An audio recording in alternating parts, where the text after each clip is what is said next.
ಭಾರತದ ಸ್ವರ್ಗದ ಭೂಮಿ ಜಮ್ಮು ಕಾಶ್ಮೀರದಲ್ಲಿ ಭೀಕರ ಅಪಘಾತವೊಂದು ಸಂಭವಿಸಿದೆ.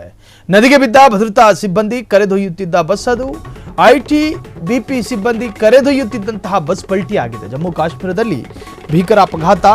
ನದಿಗೆ ಬಿದ್ದ ಭದ್ರತಾ ಸಿಬ್ಬಂದಿ ಕರೆದೊಯ್ಯುತ್ತಿದ್ದಂತಹ ಬಸ್ಸು ಐಟಿಬಿಪಿ ಸಿಬ್ಬಂದಿ ಕರೆದೊಯ್ಯುತ್ತಿದ್ದಂತಹ ಬಸ್ ಪಲ್ಟಿಯಾಗಿದೆ. ಅದು ರಣಭೀಕರವಾದಂತಹ ಅಪಘಾತ ಇದೆ. ಜಮ್ಮು ಮತ್ತು ಕಾಶ್ಮೀರದ ಗುಂಡೇರ್ಬಲ್ ಜಿಲ್ಲೆಯಲ್ಲಿ ಘಟನೆ ಸಂಭವಿಸಿದ್ದು ಮಳೆ ಹಿನ್ನೆಲೆ ನಿಯಂತ್ರಣ ತಪ್ಪಿ ಸಿಂಧ್ ನದಿಗೆ ಬಿದ್ದ ಬಸ್ನಲ್ಲಿದ್ದ ಕೆಲ ಶಸ್ತ್ರಾಸ್ತ್ರಗಳು ಸಹ ಕಾಣೆಯಾಗಿದೆ. ಅರ್ಥಾತ್ ಸಿಂಧ್ ನದಿಗೆ ಬಿದ್ದ ಕಾರಣ ಎಸ್ಡಿಆರ್ಎಫ್ ಸಿಬ್ಬಂದಿ ಮತ್ತು ಅಧಿಕಾರಿಗಳಿಂದ ರಕ್ಷಣಾ ಕಾರ್ಯ ಮುಂದುವರೆದಿದೆ. ಜಮ್ಮು ಕಾಶ್ಮೀರದಲ್ಲಿ ಭೀಕರ ಅಪಘಾತ. ಈ ಅಪಘಾತಕ್ಕೆ ಸಂಬಂಧಪಟ್ಟ ಹಾಗೆ ನೋಡಿ ಆ ದೃಶ್ಯವನ್ನು ಗಮನಿಸ್ತಾ ಇದ್ದೀರಿ. ನಮ್ಮದೇ ಭದ್ರತಾ ಸಿಬ್ಬಂದಿ ಇದ್ದಂತಹ ಒಂದು ಬಸ್ಸು ವಿಪರೀತ ಮಳೆ ಆಗ್ತಾ ಇದೆ. ವಾತಾವರಣ ಕೂಡ ಆ ಭಾಗದ ವಾತಾವರಣ ನಿಜಕ್ಕೂ ನಮಗೆ ಊಹೆ ಮಾಡೋದಕ್ಕೂ ಸಾಧ್ಯ ಇಲ್ಲ.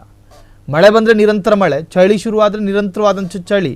ಸೊ ಅಲ್ಲಿ ಆ ಬಸ್ಸು ಚಲಿಸೋದಕ್ಕೂ ಕೂಡ ಕಷ್ಟ ಆಗುತ್ತೆ. ಆಯ ತಪ್ಪಿ ಸಿಂಧ್ ನದಿಗೆ ಅದು ಬೀಳುತ್ತೆ. ಅತಿ ಆಳ ಇರತಕ್ಕಂತಹ ಸಿಂಧ್ ನದಿಗೆ ಬಿದ್ದಾಗ ಒಂದಷ್ಟು ನಮ್ಮ ಪಡೆಗಳು ಒಂದಷ್ಟು ಜನ ಈಜೆಡ್ಕೊಂಡು ಪಾರಾಗಿರ್ಬೋದು. ಆದರೆ ಅದರಲ್ಲಿದ್ದಂತಹ ಶಸ್ತ್ರಾಸ್ತ್ರಗಳು ನೀರಿನಲ್ಲಿ ಕೊಚ್ಕೊಂಡು ಹೋಗಿದೆಯೋ ಏನಾಗಿದೆಯೋ ಇನ್ನೂ ಕೂಡ ಖಚಿತ ಮಾಹಿತಿ ಇಲ್ಲ. ಜಮ್ಮು ಮತ್ತು ಕಾಶ್ಮೀರದ ಗುಂಡೇರ್ಬಲ್ ಜಿಲ್ಲೆಯಲ್ಲಿ ಘಟನೆ ಸಂಭವಿಸಿದ್ದು ಮಳೆ ಹಿನ್ನೆಲೆ ನಿಯಂತ್ರಣ ತಪ್ಪಿ ಸಿಂಧ್ ನದಿಗೆ ಬಿದ್ದ ಬಸ್ನಲ್ಲಿದ್ದಂತಹ ಕೆಲ ಶಸ್ತ್ರಾಸ್ತ್ರಗಳು ಸಹ ಕಾಣೆಯಾಗಿದೆ. ಎಸ್ಡಿಆರ್ಎಫ್ ಸಿಬ್ಬಂದಿ ಮತ್ತು ಅಧಿಕಾರಿಗಳಿಂದ ರಕ್ಷಣಾ ಕಾರ್ಯ ಮುಂದುವರೆದಿದೆ.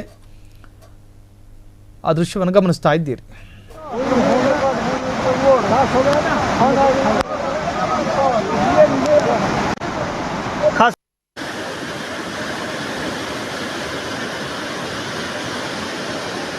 ಕ್ಷಣ ಕ್ಷಣದ ಸುದ್ದಿಗಳಿಗಾಗಿ ಫ್ರೀಡಂ ಟಿವಿ ಸಬ್ಸ್ಕ್ರೈಬ್ ಮಾಡಿ, ಲೈಕ್ ಮಾಡಿ ಹಾಗೂ ಫಾಲೋ ಮಾಡಿ. ಹೊಸ ಸುದ್ದಿಗಳ ನೋಟಿಫಿಕೇಶನ್ಗಾಗಿ ಬೆಲ್ ಐಕಾನ್ ಮೇಲೆ ಕ್ಲಿಕ್ ಮಾಡಿ.